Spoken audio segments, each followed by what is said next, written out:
Olá, olá! Sejam bem-vindos ao Envelhecer Sem Muletas, o podcast que eu, Alexandre Martinho e Tamara Cardoso fazemos com muito carinho para vocês, porque acreditamos que envelhecer com autonomia e independência você precisa de conhecimento. Exatamente, Alexandre. Sejam muito bem-vindos ao nosso episódio. Hoje o nosso tema, ele sai um pouco do senso comum, mas dentro das nossas rotinas, né, como fisioterapeutas domiciliares, nós nos deparamos com esse tema em vários atendimentos. E qual seria esse tema hoje, Tamara? O que a gente Hoje nós trouxe? hoje nós vamos falar Chuta as muletas, Tamara! hoje nós vamos falar sobre sarcopenia. Olha que legal. Bem, apesar de ser um dado de muita importância para a população, poucas pessoas sabem sobre isso, né? Sobre o que é sarcopenia. Na verdade, Alexandre, essa doença é um paradoxo, né? Porque é uma doença invisível na população, é uma doença comum, reversível, só que é considerada grave, justamente pelos impactos que ela causa no corpo e na vida do idoso. Bem, Tamara, vamos começar sobre o que é sarcopenia, né? Sarcopenia deriva do grego sarx, que é músculo, e penia, que significa perda. Quando nós pensamos, o que diferencia essa sarcopenia da perda de massa muscular de um idoso normal, uma perda do envelhecimento? É que o maior estudo de envelhecimento, o maior grupo de sarcopenia da Europa, determinou como uma doença. E isso diferenciou toda a questão médica e o tipo de abordagem específica para a sarcopenia. Sarcopenia hoje é uma doença com CID-10 e com tratamento e abordagens específicas. Para existir o diagnóstico, Tamara, nós precisamos ter uma tríade. Precisa ter perda de força muscular, perda de massa muscular e perda de função. Só assim nós diagnosticamos e identificamos a sarcopenia. Pessoal, nem todo idoso que perde massa muscular é sarcopênico, mas está aí o caminho pela qual nós vamos começar a falar um pouquinho mais sobre essa doença. Exatamente, Alexandre. Como fisioterapeutas, né, nós nos deparamos com idosos que têm aquela perda do próprio processo do envelhecimento fisiológico, certo? E é bem como você falou, nem todo idoso vai ser sarcopênico. Mas, quando a gente se depara com um idoso que tem lá uma perda drástica de massa muscular, ele tem perda de força muscular, e essa perda de força, gente, ela faz com que ele não consiga mais sustentar o peso do próprio corpo. Além disso, ele tem uma redução no desempenho físico dele, que é o que o Alexandre falou, existe uma perda de função. Então, esse idoso, ele não consegue mais levantar do vaso sanitário sozinho, para sair da cama é uma dificuldade. Ainda hoje, eu atendi uma paciente que, para sair da cama, parecia que ela tinha corrido uma meia maratona. Tamanha fragilidade muscular que essa paciente tinha, né? Então, diante desse quadro, nós fisioterapeutas, nós e também os educadores físicos, né, nós entramos com o exercício resistido, né, que é o fortalecimento. Só preciso deixar uma coisa bem clara, né, Ali? As pessoas acham que muitas vezes o fortalecimento ele só pode ser feito nas academias. E essa não é uma verdade, tá? Mas, enfim, quando nós prescrevemos o exercício resistido, nós fazemos isso exatamente como o médico faz para prescrever um remédio para hipertensão. Então, o exercício que nós passamos, ele tem dose, ele tem progressão, ele tem monitoramento. E isso é muito importante. Tamara, o Brasil está envelhecendo numa velocidade muito rápida. E a sarcopenia é muito prevalente na população. 50% dos idosos acima de 80 anos são sarcopênicos. E esse número cai para 35% em idosos acima de 60 anos. Então, a prevalência na população é alta, o número é muito significativo. E a sarcopenia está relacionado muito à quantidade e à prevalência também de quedas em idosos. É esse o grande problema. O idoso vai perdendo essa independência a partir do momento que o músculo vai perdendo também essa força. Uhum. Bem, é interessante você falar isso, porque realmente, né, a quantidade de pessoas que sabem o que é osteoporose é muito grande, mas a quantidade de pessoas que sabem o que é sarcopenia, se eu não me engano, é menos que 7% da população, Exato. certo? Então, olha que interessante. A gente vive achando, né, e temos razão nisso, porque a causa da queda ela é multifatorial. E a osteoporose é uma dessas causas, certo? Então você tem uma fratura óssea e daí você vai para o chão. Só que o que nós não entendemos ainda é que nós temos um sistema locomotor que é um sistema músculo-esquelético. Então você tem os seus músculos como estabilizadores dinâmicos, ou seja, se você tropeça hoje, idoso, quem vai evitar a sua queda é o seu músculo. E, além disso, nós temos os estabilizadores passivos, né? Que é composto por quem? Pela articulação, pelos ligamentos, pelos tendões, pelo próprio osso. Agora, por que nós damos tanta atenção para o osso, para a osteoporose, mas nós não olhamos para a sarcopenia? Sendo que na nossa anatomia, na cinesiologia, na biomecânica, as palavras, inclusive, na grafia, se escrevem juntas. E por que que nós separamos? Por que que a osteoporose ela tem um destaque maior e a sarcopenia não é olhada da mesma forma? E exatamente como você falou. Uma das causas, né, das quedas, o gatilho central é a fraqueza muscular, é a falta de força. Quanto mais queda sucessiva, mais internação, maior o risco de cirurgia, maior o risco da síndrome do imobilismo, medo de cair e o isolamento do idoso. Pronto, aí você tem um prato cheio, né? Bem, essa é a grande tríade do envelhecimento. Exato. Mas eu trago mais um dado sobre a sarcopenia que preocupa, porque nós falamos desde o começo o quanto o envelhecimento é negligenciado. Nós batemos nessa tecla, e aí nós falamos, isso é normal.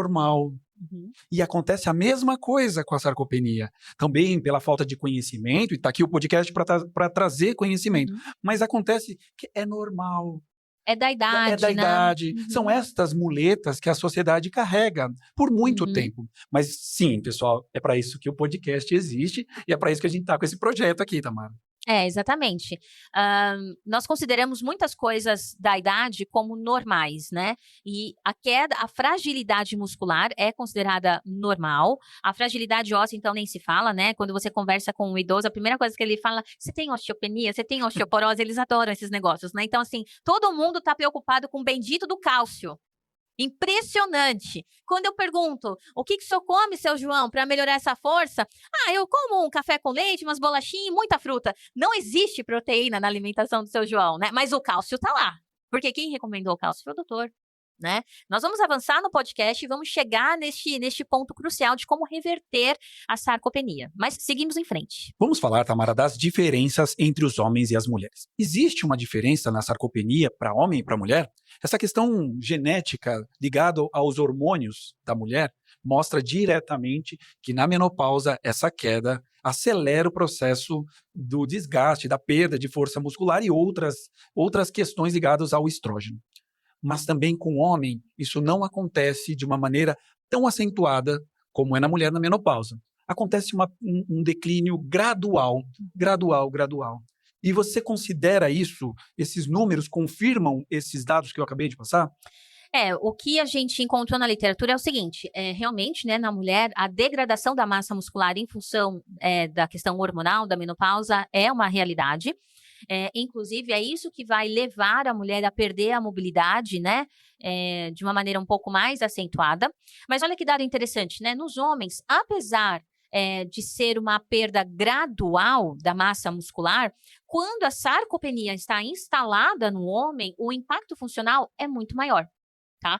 Então, uma mulher que tem a sarcopenia, ela tem uma redução sim da sua mobilidade importante, mas no homem isso fica muito pior. Ainda bem, né, Brasil? Porque ultimamente é só a mulher que leva, né? Então, assim, pelo menos eu fico feliz que nesse caso não é só a gente que tá levando. Bom saber, né? Brincadeiras à parte, né? E pensando na questão da sarcopenia ainda, né? Nos tipos de sarcopenia, estágios de sarcopenia. A gente tem a pré-sarcopenia, ou seja, a pessoa, ela tem sim uma perda da massa muscular, só que ela ainda tem uma força que é responsiva, certo? Então, esse é o momento ideal. Você que é educador físico, você que é fisioterapeuta, esse paciente é uma delícia, porque você vai dar lá o exercício resistido, vai fazer o seu protocolo e o corpo dele vai ser responsivo. Aí você tem já o caso onde a sarcopenia já está instalada. Então, nesse momento, você tem a perda da massa muscular e a perda da força muscular. E depois você já tem ali a sarcopenia grave, que é a tríade que a gente está falando aqui a todo momento. Então, você tem perda da massa, perda da força, você tem perda de função. Perda de função significa o quê? Redução do seu desempenho físico. Mas aí você pode me perguntar, tá bom, Tamara, eu entendi os estágios, mas de onde vem, assim, a sarcopenia, né? A gente tem aí a sarcopenia primária, que está relacionada com o envelhecimento fisiológico, mas nós temos a sarcopenia secundária, que é derivada de outras doenças. Então, por exemplo, um diabetes que não está bem controlado, hipotiroidismo, pacientes que estão fazendo tratamento de câncer. E aí nós temos uma questão importante, Alexandre. Não adianta você tratar a sarcopenia, essa sarcopenia sarcopenia secundária simplesmente com exercício e com um bom plano alimentar, né? Através do nutricionista. Você precisa tratar a doença de base. Ou seja, nós temos estágios da sarcopenia, nós temos 2 tipos de sarcopenia e nós temos um tratamento multidisciplinar. Bem, Tamara, e como é que faz o diagnóstico da sarcopenia? Bom, o diagnóstico da sarcopenia ele é feito em 3 etapas. A primeira etapa é um questionário simples de ser feito, onde você vai ser avaliado com perguntas do tipo, você consegue carregar peso, qual que é a dificuldade, você consegue levantar e sentar. E essas perguntas, elas têm lá a sua pontuação, e dependendo da pontuação que esse idoso tem, o alerta está aceso. A segunda etapa é composta de testes de força, e o primeiro teste que é feito é através da dinamometria de preensão palmar, onde para os homens a nota de corte é abaixo de 27 quilos, e para as mulheres a nota de corte é abaixo de 16 quilos. Ainda temos o teste de levantar e sentar. Você que é paciente sabe que toda vez eu fico pedindo para você, levanta, senta, né? Pois é, mas isso na verdade também é um teste, tá? E esse teste de levantar e sentar, o paciente tem que fazer isso 5 vezes consecutivas dentro ali de 15 segundos. E se ele não conseguir fazer isso, já é um indício de que nós temos aí um membro inferior bem comprometido. Eu falei certo? Falou certo, Mas Tamara. vê aí na nossa cola. Bem, Tamara, o que é mais interessante é que é muito simples. Simples. Essa primeira triagem da sarcopenia, ela é muito simples, ela só não é feita. Exatamente. Eu acho que você vê, né? Eu não sei como a gente tem a osteoporose. A osteoporose, tudo para osteoporose é feito, né? Mas para sarcopenia, eu não vejo as pessoas aplicando esses testes. Uhum. E ainda nós temos uma terceira etapa do diagnóstico, que é através do exame de imagem, né? Nós temos a bioimpedância, mas também nós temos o DEXA, que é aquele exame que vocês fazem para ver a densidade da massa óssea. Nesse mesmo exame, nós conseguimos também resultados sobre o volume de gordura, o percentual de massa muscular. Ou seja, o que eu quero dizer, quando você aí pegar o seu exame de osteoporose, verifique também se nesse mesmo resultado não vai aparecer também a porcentagem de massa muscular. Bem, Tamara, a gente está trazendo esse alerta, é um alerta muito importante, e olha, pessoal, fácil de diagnóstico, e assim, conversar com o médico sobre isso, no seu próximo retorno médico, e, pessoal, conversa com o seu fisioterapeuta também. É, bem isso, sabe? Porque assim, o nosso tema hoje é sarcopenia, ok, mas não é porque você não tem sarcopenia que você não vai trabalhar a tua força muscular. Entende? A força muscular, o nosso corpo, ele trabalha à base de estímulo. Então, se você ficar deitado o dia todo, você não está dando estímulo nenhum para o teu corpo. A tendência é que você evolua para uma fraqueza muscular. Pode até não chegar na sarcopenia, tudo bem. Mas ainda assim, né? Poxa, depois desse podcast, depois desse episódio, o nosso grande objetivo é fazer com que, de fato, vocês tenham esse conhecimento. Eu não preciso entrar nessa trilha da fraqueza muscular e me deparar lá na frente com a sarcopenia. Bem, Tamara, é quase um crime de omissão diagnóstica não praticar esses testes, essa avaliação. É muito simples isso para fazer. É muito simples, e não se esqueçam, a sarcopenia, ela é irmã da osteoporose. Sistema músculo-esquelético, tudo anda junto. Sabe, Tamara, essa parte do podcast fala de um detalhe que nós conhecemos muito bem, que é o problema familiar. A gente fala de sarcopenia, mas quando isso chega para dentro da casa das pessoas, vira um problema enorme, né? Você vê que quando um idoso vai perdendo sua força, ele vai ganhando o quê? A sua dependência. E aí, filho passa a ser cuidador, os fisioterapeutas precisam usar toda uma equipe multidisciplinar que nós conhecemos. Você tem toda uma problemática que acontece quando esse idoso vai ficando dependente. E acontece um cenário que eu queria que você falasse bem. Você traz isso muito sobre o quanto esse idoso, depois que vai perdendo força muscular e ele é internado, o que acontece depois? Bem, Alexandre, quando o idoso sarcopênico é internado e fica ali no leito de 3 a 4 dias imóvel, ele tem uma grande perda de massa muscular. E quando ele volta para casa, esse catabolismo muscular continua existindo. Ou seja, ele já tinha uma redução de massa muscular drástica, ele é internado e essa condição de catabolismo, de degradação da musculatura, ela ainda continua. Essa perda de massa muscular, ela pode pode levar meses para o idoso recuperar. E tem idoso que nem recupera mais. Ou seja, você está falando de um indivíduo que relativamente entra andando no hospital e sai de cadeira de rodas. Porque os pacientes que nos procuram, eles sabem do serviço da fisioterapia. Eles sabem que a fisioterapia, de alguma maneira, vai contribuir para a melhora deles. Mas quantos pacientes, muitas vezes, acreditam: ah, tá tudo bem cair, tá tudo bem o meu pai ter um corpo mais frágil, tá tudo bem meu pai ficar acamado. Quanto mais tempo o papai ficar acamado, melhor ele vai ficar. Brasil, teu pai não vai melhorar da mobilidade se ele ficar acamado. Principalmente se ele for um indivíduo sarcopênico, se ele tiver sarcopenia, ele não vai melhorar. Por isso que em muitos hospitais, né, a gente tem até um termo, a mobilização precoce. Porque dentro do próprio hospital, o idoso já é estimulado a caminhar, levantar, fazer força. Isso é essencial.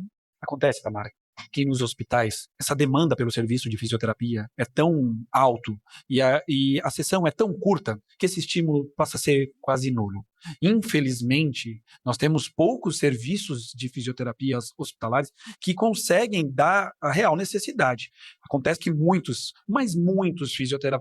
pacientes saem dos hospitais com uma necessidade urgente de fazer fisioterapia no domicílio. É uma realidade, essa deshospitalização, uma realidade muito grande. E olha, pessoal, tente andar com o seu idoso, tente estimular ele a fazer os exercícios, porque essa perda, ela agrava muito.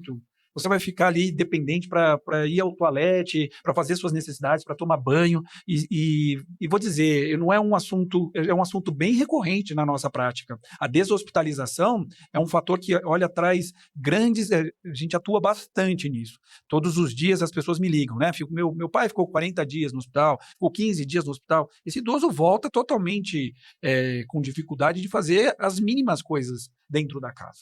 Olha, é uma área que eu adoro trabalhar. Eu adoro pegar um velhinho que chega lá, meu Deus do céu, a família não tem ideia do que vai fazer, tá? Eu nunca esqueço de uma senhorinha japonesa, quando eu comecei a atender, ela não falava, né, comigo. E aí eu perguntei, sua mãe é muda? Ela falou, não, Tamara, ela só não quer falar com você. Ela terminou me dando comidinha, pano de prato, e a família estava desesperada, porque a mãe entrou andando e saiu numa cadeira de rodas, né? Então, era uma casa que tinha uma escada, gente, assim, foi um caos. Mas tem uma coisa que me deixa muito orgulhosa do meu trabalho, é justamente pegar casos desse tipo. Nossa, como isso me deixa feliz. É pegar um idoso que tá acamado, que a família toda tá num caos, e eu vou lá e eu resolvo, sabe?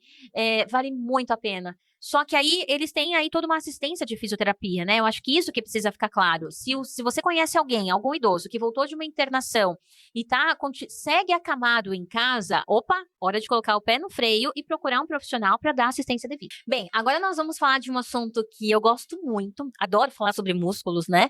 E na época que eu me formei ainda como educadora física, né, nós só víamos os músculos como um grande motor do nosso corpo para gerar força. Só que não é só isso, né, Alexandre? Bem, Tamara, está longe de ser só isso, e a ciência está mostrando algo muito significativo, que aí talvez seja um alerta para as pessoas, esta relação entre os músculos e a mente. Bem, hoje a ciência afirma que o músculo é o maior órgão endócrino que nós temos no corpo. Ou seja, o seu músculo, quando ele contrai, ele libera mensageiros químicos que caem na corrente sanguínea e interagem com o seu cérebro, com o seu coração, com o seu fígado e com o seu sistema imunológico. Ou seja, o nosso músculo é uma fábrica bioquímica. E esses mensageiros químicos, eles afetam o cérebro, Tamara? Sim, Alexandre, esses mensageiros químicos, eles interagem com o cérebro da seguinte maneira. Quando você se exercita, os seus músculos funcionam como uma central de hormônios que viajam até o seu cérebro e agem como fertilizantes, que protegem e estimulam os neurônios. Então, o que os estudos apontam, Alexandre? Que um idoso que tem essa fragilidade muscular, eles correlacionaram isso com um declínio cognitivo. Ou seja, nós estamos falando agora que os seus músculos fortes, eles não servem apenas para te trazer mais força, equilíbrio, funcionalidade. A gente está falando de uma ação cerebral e cognitiva. Bem, Tamara, aí a gente chega na velha frase, corpo sã, mente sã, né? Juntando esta velho conhecimento popular, né? E aí a ciência conseguiu provar essa relação do músculo com o cérebro. E o quanto isso é importante, porque existem outras coisas que nós podemos correlacionar na prática. Por exemplo, a pessoa fica mais independente, ela pode sair, passear, né? Fazer as suas atividades pessoais, os gostos, ela não fica mais trancada dentro de casa. ela pode fazer o que ela quiser. Uma pessoa forte, uma pessoa bem treinada, com capacidades físicas, ela consegue fazer isso por mais tempo.